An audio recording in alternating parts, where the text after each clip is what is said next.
Hey, Boozhoo, and welcome back to Boozhoo Nanaboozhoo, the podcast about Ojibwe language and culture.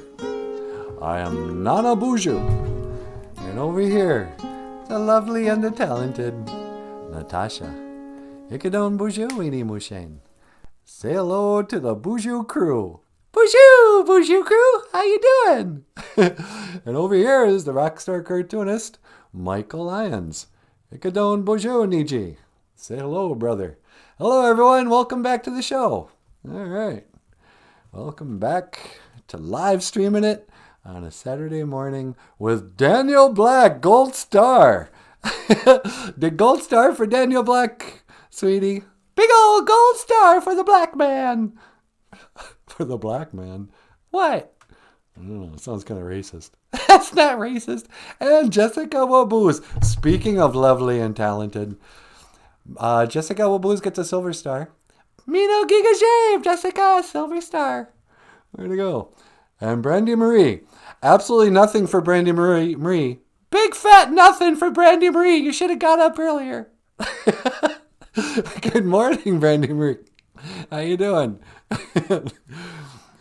Welcome back to the show. Here on a Gazibigi Saganagay Good. On the floor washing Saturday. Just hanging out on a Saturday morning because, why not? What's going on in your life, sweetie? What's going on in my life? Oh, I don't know. Just doing a show in the mornings, having a cup of coffee. You got some black medicine water over there? Yep. Got my makare mashkiki wabu. Yep. I don't know what I do with my cup. I think I graduated to water. Oh, you all done with coffee for the morning?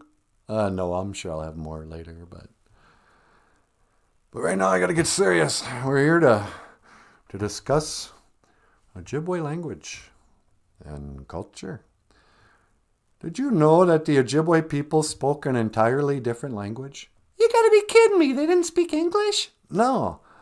I just learned that. I was reading in a book or something that the Ojibwe people, they called themselves the Anishinaabe.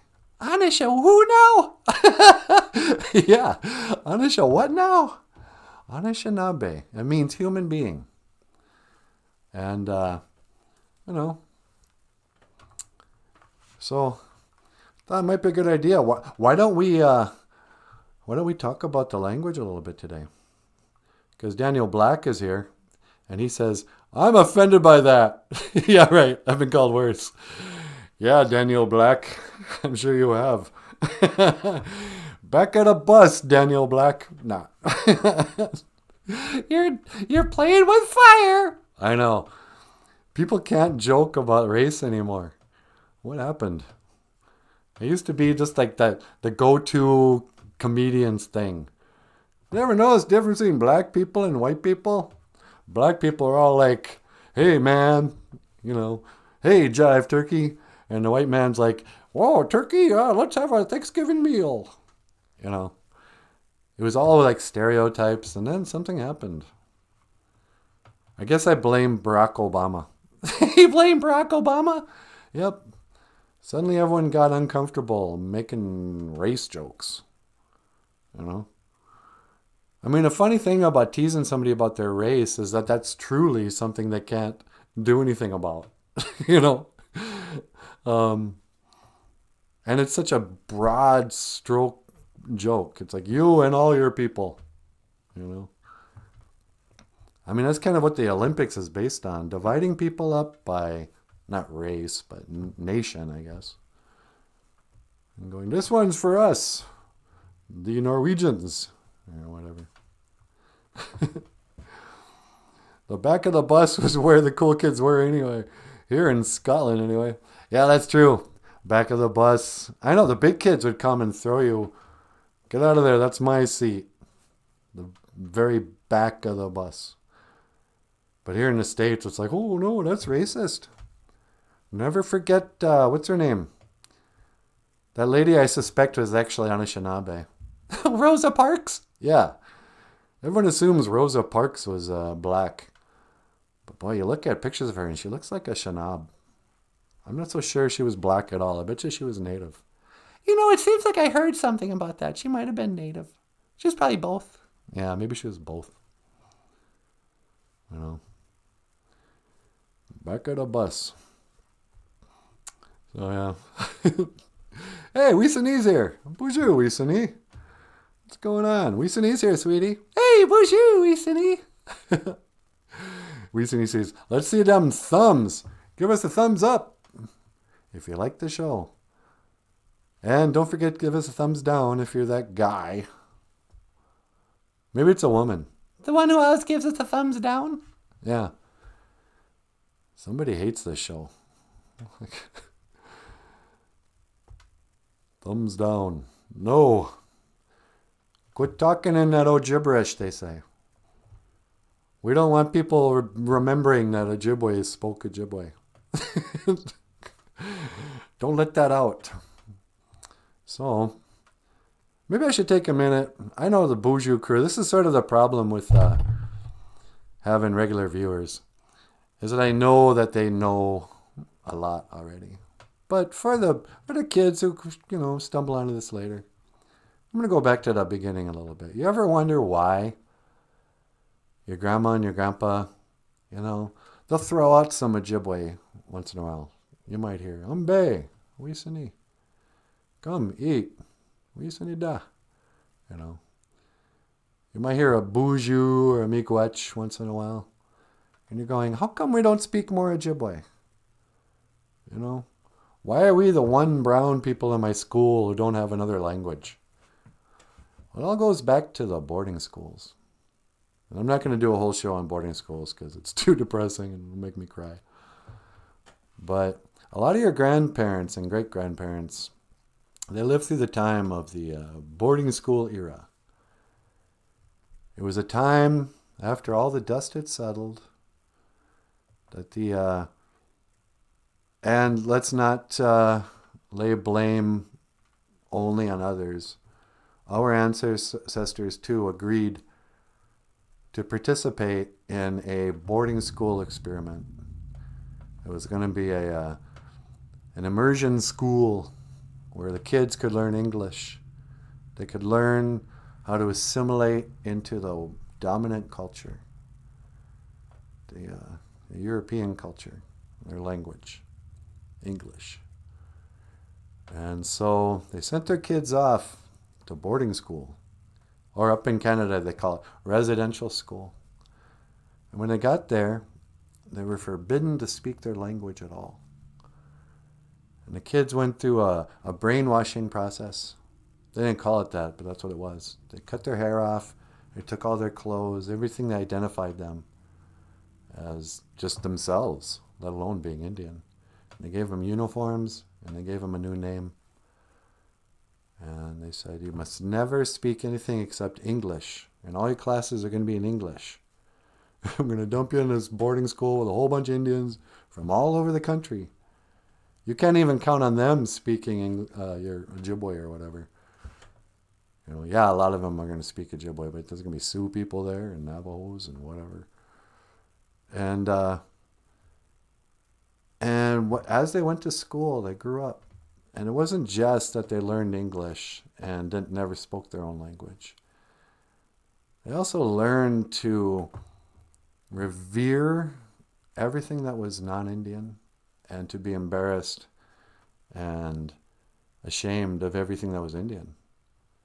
They would mock men with long hair. They would call their ways primitive. And so when these kids grew up, and they went back to the reservation by now, or not in every case, but went back home, went back to the villages and that. They could barely even understand the language of their grandparents and whatnot. But then also they didn't identify at all with this way of life. They had been institutionalized, kind of like being in prison. They identified it with the boarding school.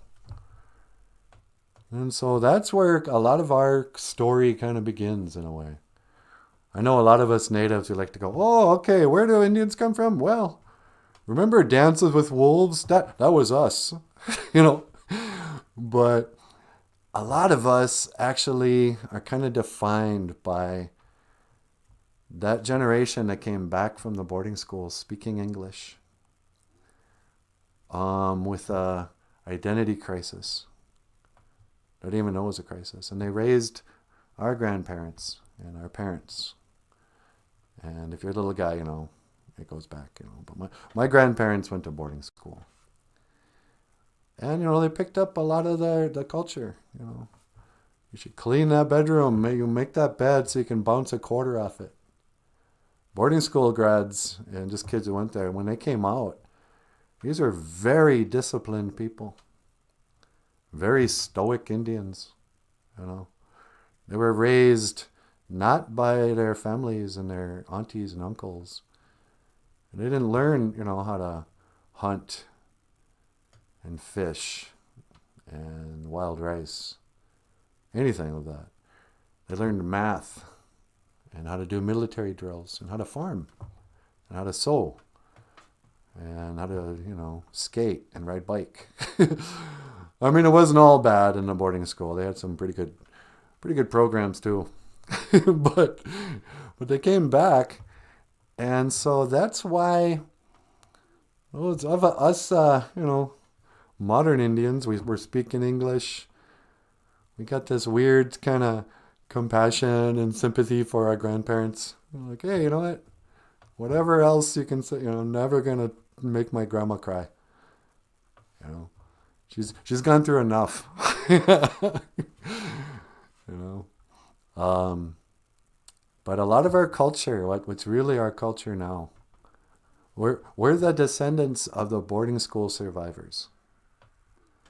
So there's a lot of news now, and it's all focusing on Canada. But let's not kid ourselves, Americans. Our boarding schools weren't better than the Canadian residential schools. Now we have to add to the, history again. History didn't record that most boarding schools had mass unmarked, unnamed graves of children. They have to add that now to the history. Oh, yeah. Oh, and by the way, a lot of kids died in boarding school. Really, what happened? We're not sure. What we do know is that there are graves with multiple children, sometimes up to the hundreds in each of these. I think the number in Canada now is over 1,500. Children who went off to boarding school, parents sent them away, trusted the government. And those kids died, were not returned home. Who knows if the parents ever found out what happened? And they were buried.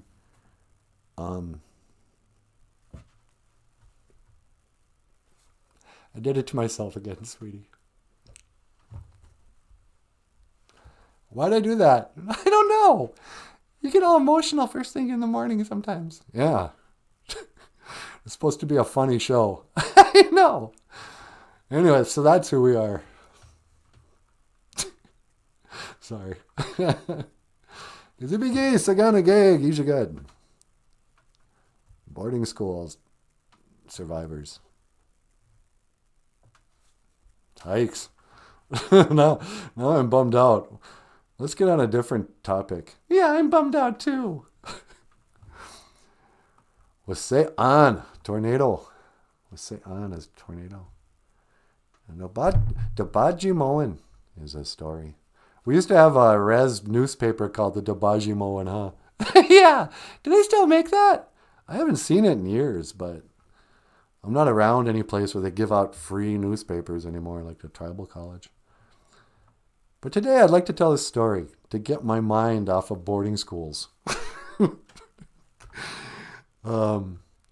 Hey, recently, Missy's here. Boozhoo, Missy. Missy will make me laugh. Wase'an, tornado. You know when the creation story, the Ojibwe creation story? Yeah. when Gitchi Manadu, makes the turtle grow, they put a little sand on the turtle's back, and they sing a song. Gitchi Manadu calls the winds from the 4 directions, and it creates Wase'an, a tornado. And a tornado transforms all the turtle into what becomes North America. And it grows just giant, So the tornado is an interesting thing in stories. So today, I would like to tell the story of a particular tornado. This is the Dabajimoan of the Wase'an. The Gitchi Wase'an, the great tornado. Back in the days of the grandfathers, there was a tornado who touched down in Kansas. And he came to a farm where a little girl named Dorothy lived with her Auntie Em and some farmhands. Are you going to tell Wizard of Oz? No, this is a tornado story. Well, what happens? Well, first of all, Dorothy lives in a black and white world. There's no color anywhere. It's all black and white. It's kind of a, what do they call that old Photoshop color? Yeah, it's some sort of weird duotone. Yeah, but it's, it's not Technicolor yet. And she lives in Kansas, and she has a little dog named Toto. And Toto at some point gets picked up by a mean old lady. And the lady comes to the house, and she's got a basket and a letter, and she says, "Your dog is a menace. I hate your dog, Toto. I got a letter from the chief of police, and he says, I can take your dog, and I'm going to take your dog to the pound, and guess what? They're going to kill your dog." And Dorothy's like, "No, please, don't take my little Toto. He's my best friend." And because Auntie Em is a terrible human being and doesn't protect her niece, I guess. I don't know what happens to Dorothy's parents. But nobody loves Dorothy. And they're like, "Yeah, go ahead, take her dog. We don't care about her tears." And so the witch or the lady takes the dog and starts riding off in her bicycle. Do do do do do do do do do do. What happens? Little Toto jumps right out. He's like, screw this. I'm going home. And he runs back. And Dorothy's like, "Oh, you got away, good." But what's that on the horizon? It's a Wase'an, a tornado. Come on, we got to get out of here. And of course, Auntie Em, not caring about anybody but herself, she and her 3 friends, they go down in the cellar. They're fine. They're like, "Oh, to heck with Dorothy and that stupid dog." And so they close doors behind them, and Dorothy's still up in the house. And that old tornado, he comes and he picks up the house, tears it right from the foundation. Auntie Em and the men are still down in the basement, safe. But Dorothy and Toto, they go for a ride. And they're spinning around. And she sees that witch or that lady riding on her bicycle. Just flies right by her window. She's like, "Oh, wow, I'm in the tornado." And that lady, her bicycle, it changes into a broom. And she flies off. And you realize that lady was a witch. Well, eventually the tornado drops Dorothy, Toto, and the house from way up in the sky. And it crashes down and lands on a witch and kills her dead. Dorothy comes out showing no remorse. She's like, "Oh, wow, look at this. It's all Technicolor." Bunch of little midgets come out. They start dancing around singing, "La la, the witch is dead. Oh, do do do do do do. Thanks for killing that lady. We were going to kill her ourselves, but you did it by falling out of the sky." And she goes, "Oh, I don't think I'm in Kansas anymore." And then what happens? That witch's shoes somehow magically go on her feet. She's like, "What is this now? I got ruby slippers. Look at me. I'm wearing ruby slippers. Maybe I should dance." how am I going to get home now? And the midgets are like, your home is right there. I guess you live at the end of, I don't know, the yellow brick road. We were going to build a Dairy Queen there, but no. And they're like, hey, why don't you go to the Wizard of Oz? Maybe he'll give you a ride in his balloon. And he can grant wishes. He's kind of a demon or something. And she's like, yeah, that's a great idea. I'm gonna go down the yellow brick road to the land of Oz. And off she goes. And on the way, she meets a scarecrow. He wants a brain. And he sings and dances. And then she meets a tin man. And he wants a heart. And he sings and dances. And he's probably gay. And what's a tin man, you may ask? Who knows? He doesn't seem like a robot, per se. Maybe he is a robot. You know what? I think he's a remnant from like steampunk stuff. Yeah, they probably had, steampunk technology back in the old days that history's sort of forgotten about. Like, I guess they used to have battery-operated cars in the Old West. Yeah, that's right. Didn't Jay Leno have a battery-operated car? Yeah. So anyway, he was a tin man. And he wanted a heart. And then they go into the dark part of the woods and they meet a cowardly lion. And he wants some balls because he's got no courage. And then they take a nap in poppy fields. I guess they do some heroin or something.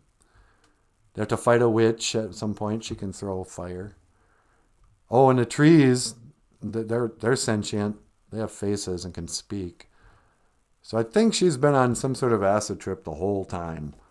But anyway, so they finally get to the land of Oz. And they go down into the scary, I don't know, church-like thing. And there's this big old ghostly face. I am the great and mighty Oz. Who dares? And she's like, oh, I'm just Dorothy. Won't you please grant our wishes? My friend here, he wants a heart and a brain and some balls, I guess. And I need a lift home. And he goes, I am the great and mighty Oz. I will do this for one. But you got to do something for me first. And she goes, name it. Because I understand you've already killed one witch. She goes, how did he know that? He goes, I am the great and mighty Oz. Now you must go kill a second witch. She goes, oh, I don't know. What do you think, boys? You want to go kill? And the scarecrow and the tin man and the lion, they're all like, man, I don't know. I've never killed anybody before. And the lion's like, yeah, even me. I put a big act on, but I've never killed anybody. And the tin man, he goes, well, I have an axe. I could chop her head off or something. And they go, man, you're dark. You're cold. He goes, look, I have no heart. Let me kill the witch. I'll kill her slow. And they're like, no, you don't have to do that. We'll just pour some water on her and I'll make her melt. Like, what? Since when does that make witches melt? He goes, just trust me. And Dorothy was like, yeah, okay, we'll do it. He goes, yeah, you come back. You bring me that witch's broom. And then I will grant your wishes. So off they go to find what turns out is a pretty massive castle. That the witch, she's got like an army of guards and stuff. Yeah, I know. Isn't that weird? Yeah, they all got those big puffy hats. So anyway, they go to the witch's castle because she's apparently royalty or something. And they beat up some guards and take off their clothes and put on their clothes. So there's some knocked out naked guards lying backstage. And then they go in and they have a fight or something. I don't really remember. But in the scuffle, they end up pouring water on her. And she's all, oh, I'm melting, what a world. And Dorothy goes, hey, I got the witch's broom. I know, why don't I just fly this broom back? But it won't work for her for some reason. And so they go back to Oz, to the Wizard of Oz. And they're like, look, I got that thing. You happy? That's 2 murders I've done in one day. Now, hold your end of the bargain. Well, just then, little Toto, he goes around and he pulls on the curtain. And the big demon's like, hey, never mind that man behind the curtain. He works for me. That's not me. And then once again, there's that weird steampunk technology. Yeah, it's true. I mean, what year did that movie come out? Like in the 1920s or something. So they have some weird technology that will do holographic imagery. I don't know. But then he comes and goes, okay, yeah, I'm not really a god. How about, all right, I'm just going to lay down some wisdom. Scarecrow, you are smart. You know, you can walk and talk. Most scarecrows are just clothing stuffed with hay. You don't need a brain.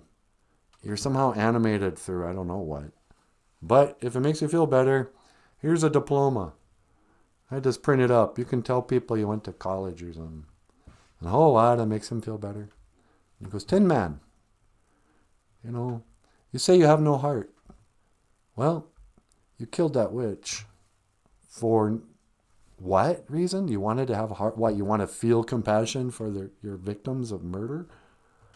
I'm not going to do that to you. But here's a little clock with a heart emblem. I think it used to be a purple heart. You can set this clock into that empty shell of a heart, of a chest cavity of what you... Maybe that'll make you feel like you have some decency and love. But you're just a metal man. You're not, you know... I mean, good luck.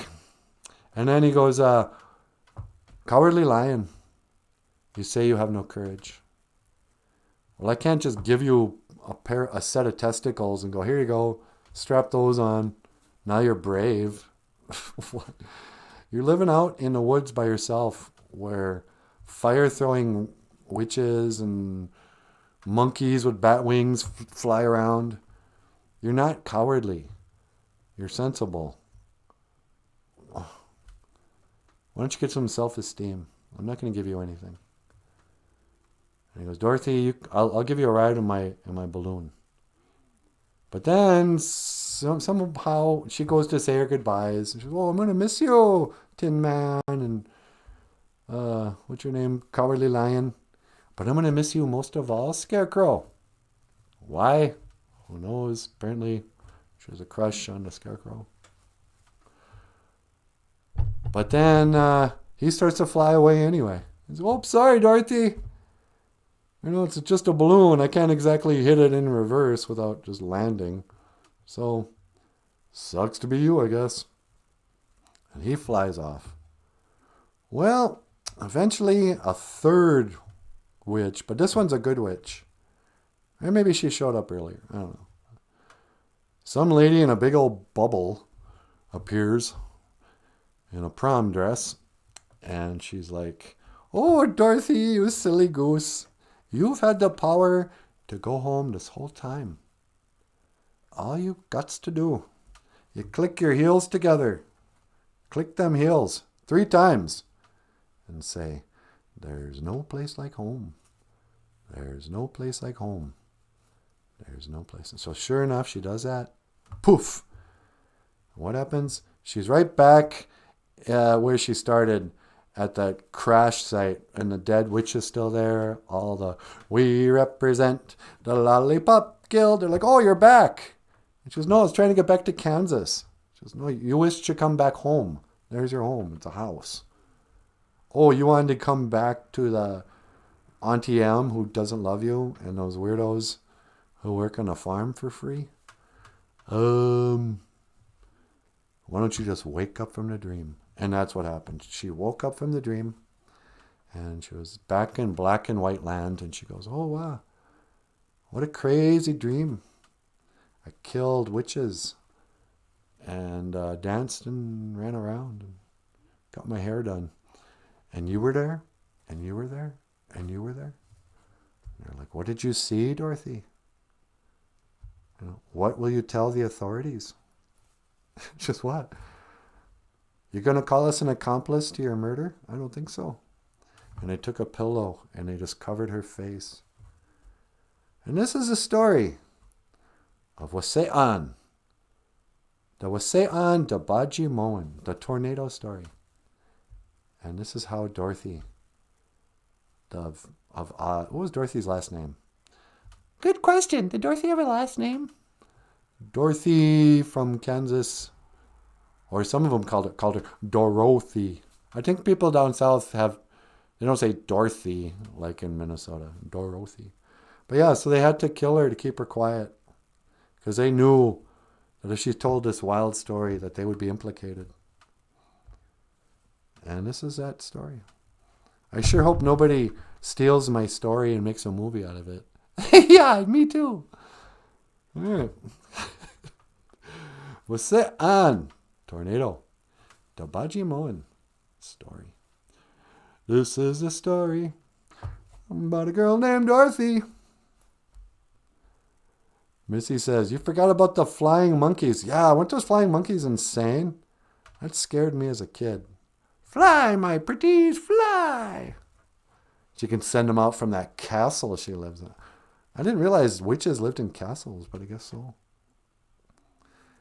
Yeah, she had an army of flying monkeys and an army of Buckingham Palace guards. I wonder if that was the first time. It became a cliche, but in The Wizard of Oz, where they sneak up and knock out the guards and then dress up as guards. That's been done a million times in every cartoon, but maybe The Wizard of Oz started that. That might have never been done before that. Papa Gosh says, the Cowardly Lion. What makes a king out of a slave? Courage. Yeah, that's pretty good. What makes a king out of a slave? Speaking of slaves, Daniel Black. Nah, trying to make racial jokes. Missy Challier, her last name was Gale. Dorothy Gale. Actually, no, that was the actress, wasn't it? Who was it? Judy Garland. Was Judy Garland a Gale? No, you're right. It was Dorothy Gale. Auntie M. Gale. Emily Gale. Yeah. That was the movie where I learned that pigs can kill you. Oh, really? Yeah, remember when she fell in a pig pen early on? And the Cowardly Lion guy, the guy who becomes the Cowardly Lion, he jumps in and saves her. But then he's really freaked out. He's like, oh, I'm so scared. And you go, what's the big deal? You just picked her up. But it's like, no, those big pigs. That's why if you ever kill somebody, here's a tip, kids. If you need to dispose of a body, let's say you kill somebody, and you're like, what am I going to bury it? No. Bring it to a pig pen and let them eat everything. They'll eat the flesh, the bones, teeth, all of it. Pigs will get rid of your body for you. The more you know. Do. Learn more about it. Daniel Black, take your shot. I'm ready for it. The sock. Sock. Oh, them's are fighting words, Daniel. Let's see. Papa Go says, Scarecrow from The Wizard of Oz is by far the greatest character of all time. No one could hold a candle to him. He was pretty awesome, wasn't he? Number one, the makeup on that guy. They made a burlap sack. It made his skin look like a burlap sack. It was a perfect mask. I could be another Lincoln with the thoughts that I'd be thinking if I only had a brain, a heart, a home, the nerve. You just wanted the nerve. Do you think the band Toto is named after the dog? I bet you it is, huh? Do you think the band Toto is named after Toto the dog? Probably, because where else have you heard it? Down in Africa, there's not a man more could ever do. I breast Bless the rains down in Africa. What was the other one? Rosanna, Rosanna. Whatever that song is. Rosanna. Today. Rosanna.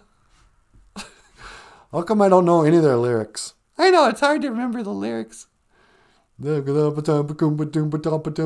Today. Rosanna. Rosanna.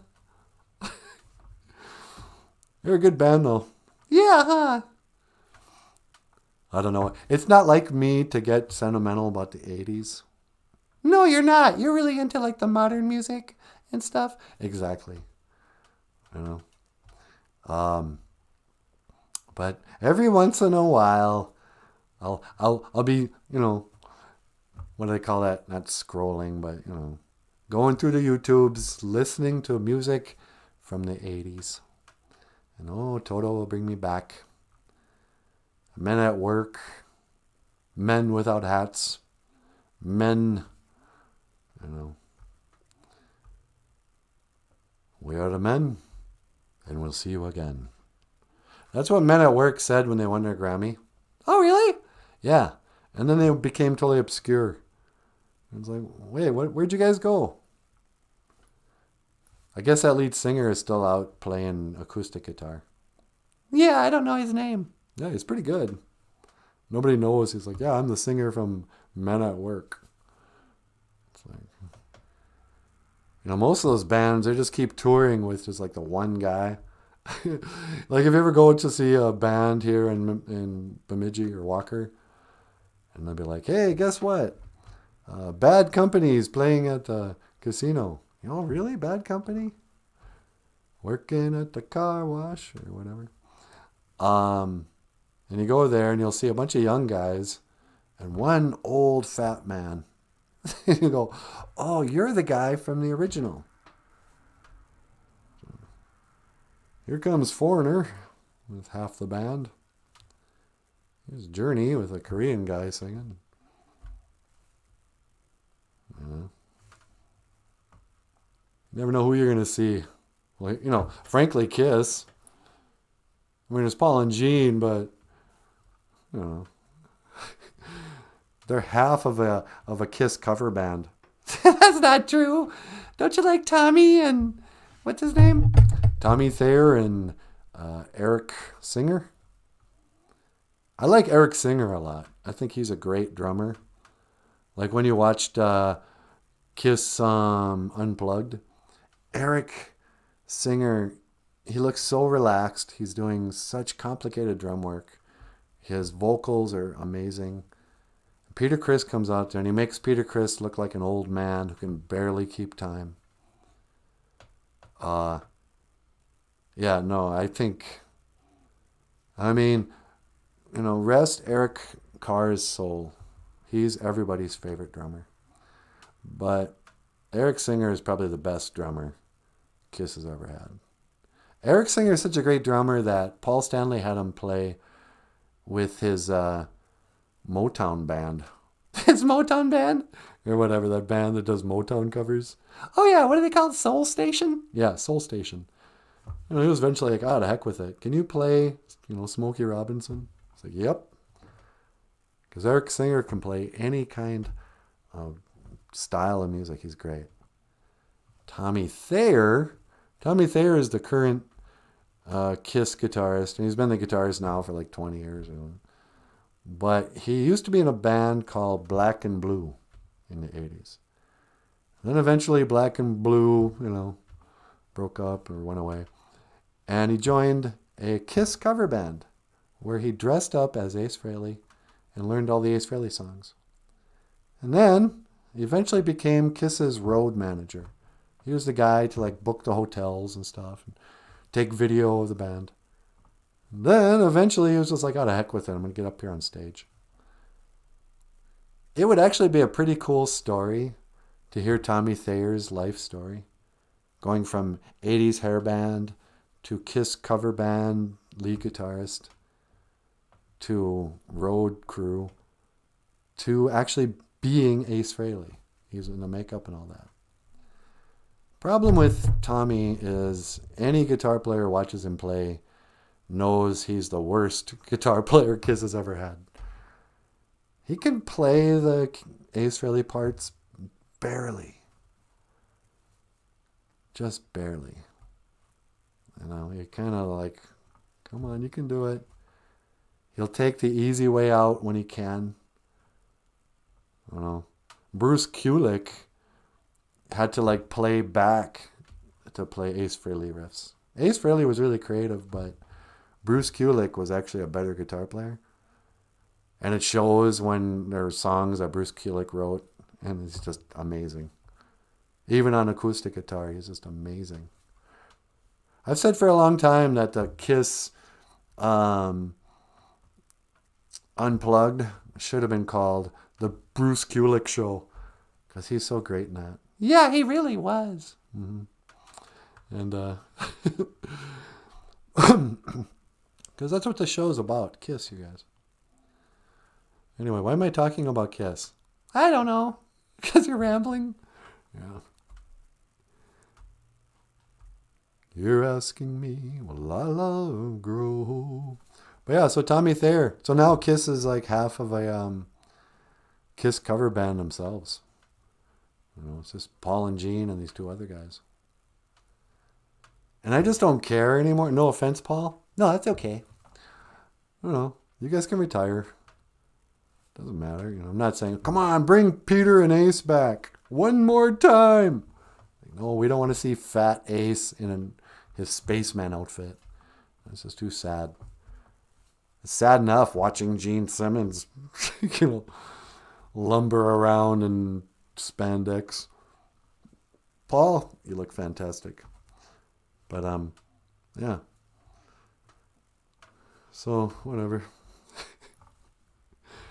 To learn more about Kiss, tune in tomorrow. But anyway, that's not what I'm talking about. What I want to talk about today is being from a speed trap town. Really? I don't know. Are you from a speed trap town? Are you from a town that the only thing anybody knows about your town is that that's where it comes up out of nowhere, and the cops will give you a speeding ticket because you're cruising along on the back roads. You think you're just whatever. Here I am, 60 miles an hour in a 55. Take a turn, and there's no warning. You don't see any houses. There's no lead up to this town. It just goes from 55 to 35.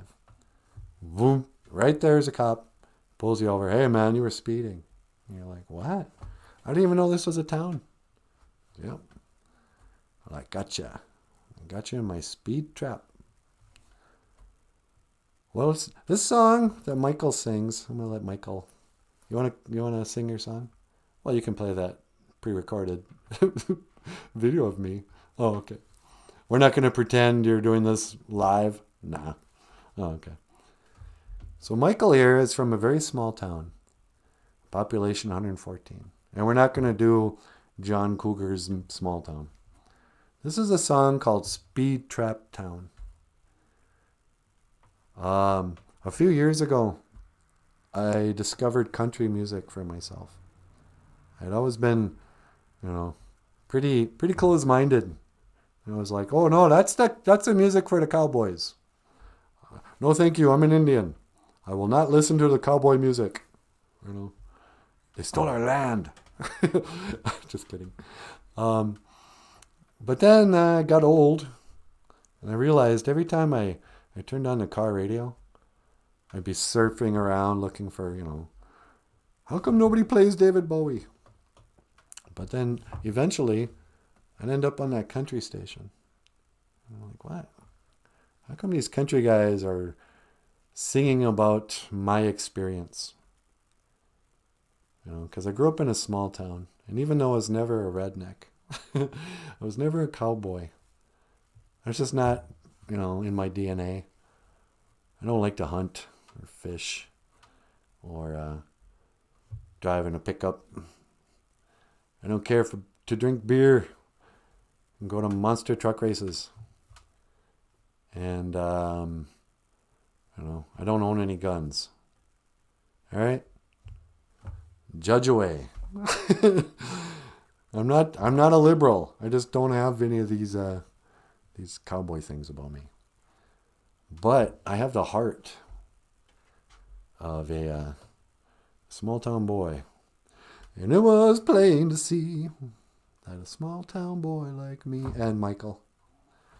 But this is a song called Speed Trap Town. And I'm going to let Natasha come up. Okay. And miigwech bizendawieg. Gigawabamin minawa.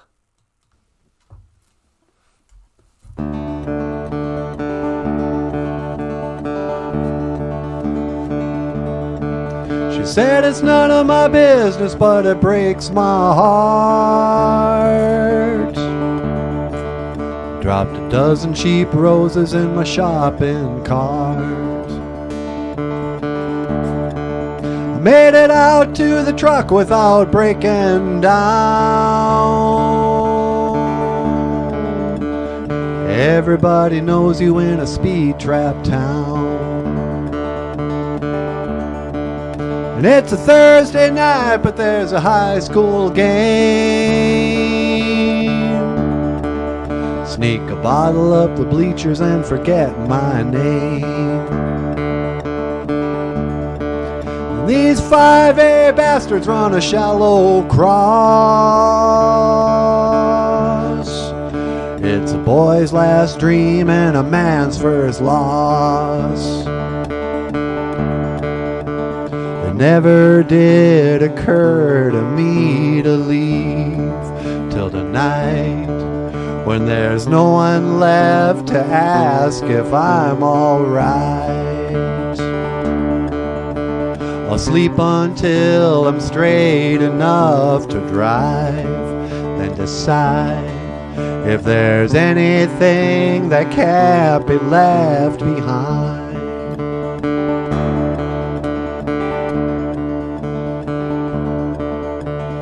Doctor said Daddy couldn't make it a year,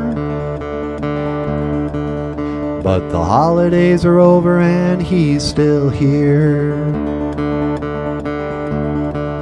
How long can they keep you in the ICU?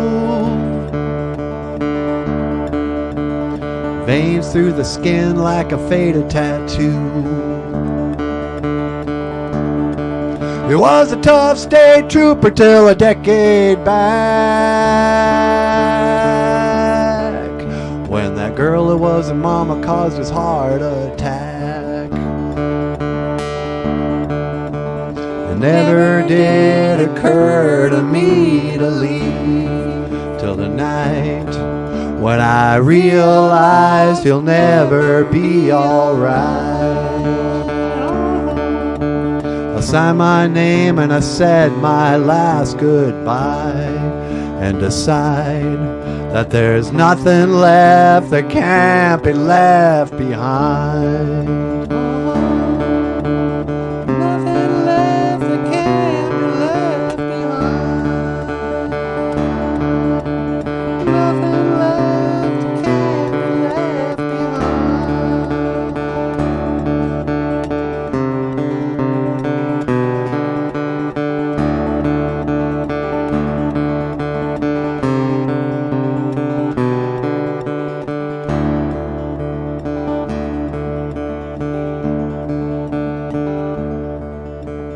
The road got blurry when the sun came up, so I slept a couple hours in my pickup truck.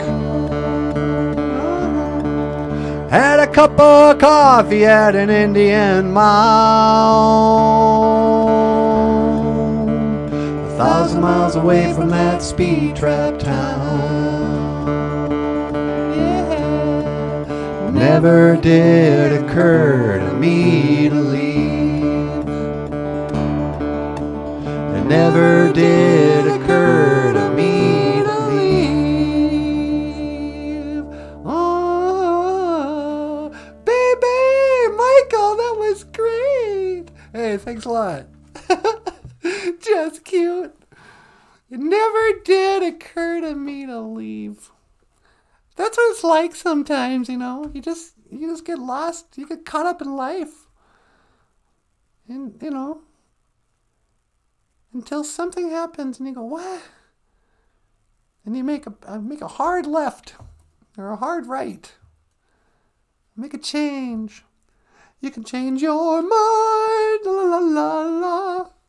Huh, sweetie. Yeah, that's right. That's a heavy song, though. It really is. When I was learning it, I would get tears in my eyes. Did you really? Yeah. But man, I don't know what's going on with me these days. I'm a little emotional. Yeah. I don't know. These are emotional times. I'll be watching something and I'll see somebody's dog video and I'm crying. Oh.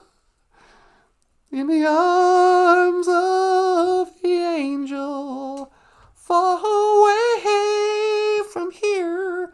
Oh, come on. Don't you want to adopt this little dog?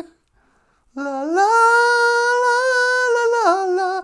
Do you think those dog commercials made, what's her name's career? Or did it finish it? Oh, yeah, what was her name? That singer, she was really famous, that one album. Sarah McLachlan. Yeah, Sarah McLachlan. She had a really popular album that one year. Had a bunch of hits on it. And then, they got a big star to do a commercial for dogs, to adopt dogs or something. And she goes, yeah, hey, I'll sing a song. I'll do Arms of the Angel. It's a big hit. In the arms of the angel, won't you like to adopt this dog? He's had all his shots. Come on, he probably won't bite your kids, And then, that was it. then they were like, okay, thank you very much. Now, let's never play another one of your songs. Because the radios were like, well, I don't want to play that song. That song bums people out. Makes them think of dogs getting euthanized. Yeah, no kidding. So I almost think that was the worst thing she could have done. Sarah McLachlan, if you're watching from, your phone at the cubicle job you keep now because your career went away. Good job. I actually like those commercials. In the arms of the angel. Although she's got a better song than that. I always liked And it's a long way down. It's a long way down from the place where we started from. That's what it's like to get in a good relationship. Were you really in love with somebody like you and me? Yeah. And once in a while you'll get paranoid. It's like, oh man, things are too good. And if we break up now, it's really gonna hurt.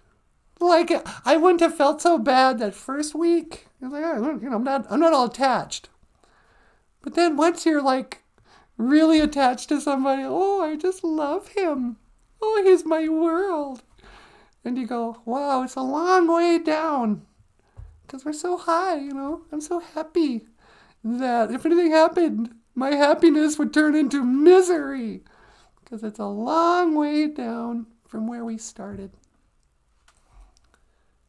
I don't know. I mean, sometimes I feel like our show is kind of oh, look at us. We've really come a long ways. And, sometimes they say it, the big test is, if you lost everything at once, would you be able to build it back up? And I think we could. Yeah, for sure we could. But it would suck if we suddenly had to start all over. Like if we had a big fire or something. Or if they just canceled our channel. I know, we got to quit talking about the flat earth. They're going to censor us. And certainly vaccination stuff. We've been running our mouth lately. I know. I don't know why we're like that. Anyway, do you guys want to see a stupid Andy Warhol print? Hey, yeah, of course. Speaking of nothing, this is Andy Warhol. I was thinking about doing a bit about having him call in, but then I just thought, we're running out of time. Andy Warhol wasn't, I don't know. People called him an artist. And in the early 70s, he was in every magazine and every paper, and he would throw big parties with just famous people. And he tried really hard to be a celebrity. And so he would make, like, this is a photograph that he made photos and then used that, I'm sure everyone knows this if you ever go into photos or whatever. Those filters, and he lined them up. He was like, hey, look, art. And so when I was a little girl, they said, yeah, he's one of the greatest artists. Andy Warhol. David Bowie even wrote a song about him. Yeah, people like Andy Warhol. No, they don't. Well, I think they're told to, and so they think they're supposed to. Yeah. Andy Warhol, silver screen, hang him on my wall. Andy Warhol looks a scream, can't tell them apart at all. Deep tracks, man. Yeah, I know my David Bowie. What, you think we're just about the, singing about Toto? Africa. Daniel Black says, leave Sarah alone. She's my favorite female singer. Hey, take it easy, black man. I'm not going to be talked down by some black. In the I know, she's really great, isn't she? I miss Sarah McLachlan. Hey, she's probably one of your countrymen too, huh, Daniel? I think Sarah McLachlan's, where are you from? Ireland, Scotland? Why can't I ever remember that? Daniel is from... He said it earlier. I'm going back into the things.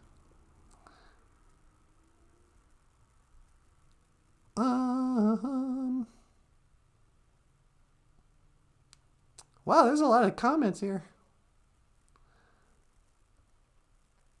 I guess I could have just asked you. Daniel Black is from Scotland. I always want to say Ireland for some reason. That's because you don't know the difference. I know. That's racist. How's that racist? I don't know. You don't mix up Irish and the Scottish, all right? That's like mixing up, Lucky Charms and Train Spotting. You would never confuse that. I'm sorry, Daniel. I didn't mean to be such a racist. I'm a dirty racist. Somebody should cancel us just for that. Yeah, you're right. Should I call Facebook? Would you mind? I got no time for racism, even my own. The Scottish blacks. Jessica says, because everyone in the U.S. thinks Ireland, Scotland is the same thing. I know. I'm so embarrassed. My ignorance. Daniel says, she lives in British Columbia, and I'm originally from Toronto. Oh, that's right. That's why it always screws me up, too, because I know you're Canadian. And to us, she lives in before Christ. She lives in B.C. Wow, she is old. Yeah, Americans, we're even dumber than you think. The whole world revolves around America, and we just watch the same TV that the rest of the world watches. So, we only know about what we see on TV in our own backyards. I have the most stereotypical image of Mexico. I think people are just like walking around like it's a Speedy Gonzales cartoon. Canada, I guess I have some nuanced understanding of Canada. I've been there a couple of times, and I know people in the French-speaking part are different than the Winnipeggers. But I kind of feel like people in Winnipeg and just above us are kind of like Minnesotans. We share a lot of cultural similarities. But everywhere else in the world, it's totally stereotype, I don't know the difference between Chinese and Japanese, I mean, nothing against it. I don't mean to be racist, but I'm just ignorant. I remember one time, somebody got in a big trouble. It was like George Bush or something. He referred to Africa as a country. And people are like, what, you ignorant person? Africa is not a country. Africa is a continent with many countries. A diverse, rich, blah, blah, blah. So take it easy. I thought it was a country too. African Americans are from the country of Africa. I don't know. Pardon me for not paying attention to the rest of the world. I ain't gonna play Sun City. What is a Sun City? I'm from a speed trap town. You know. That's why it's gotten so crazy with like making race humor. Because nobody wants to own up to ignorance. People are so quick to, to condemn. You're a racist when you might just be sheltered. We used to give a pass to elders for saying dumb stuff because they wouldn't know any better. Your old Indian grandma wants to touch the black man's head because she's just never seen hair that curly. You're like, hey, you're racist. It's like, no, just let her touch. She's like, ooh, it's like wool. Neat. It's not racist. She's just sheltered. A lot of people think if you just don't know something, you must be filled with hate. Oh. I don't hate everything I don't know. In fact, I only hate stuff I know a lot about.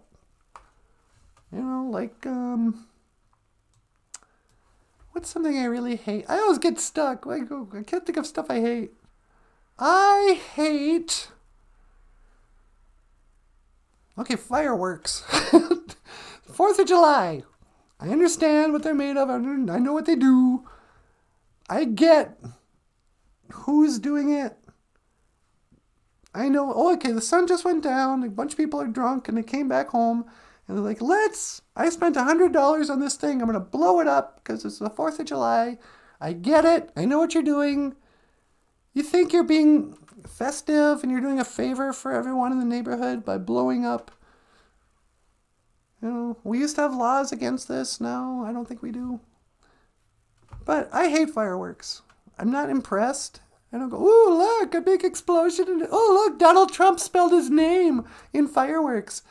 What an amazing feat of technology and gunpowder. Who cares? Unimpressed. Even Kiss. You guys always have fireworks after your shows. Why? What's the point? Oh, look, a big explosion. I don't like it. Never have. It scares the pets. It represents what? War? I hate fireworks. You tell him, sister. Yeah! No more fireworks, you bunch of weirdos.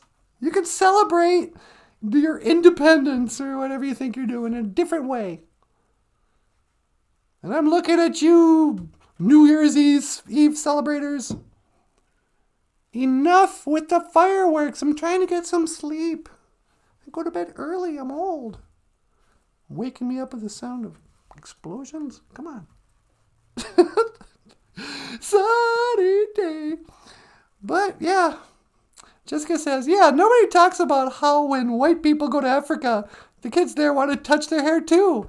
It's called curiosity. Yeah, you go to Africa. Oh, I went to Africa and all the little children, a bunch of racists. They kept on wanting to touch my hair. They were oohing and eyeing.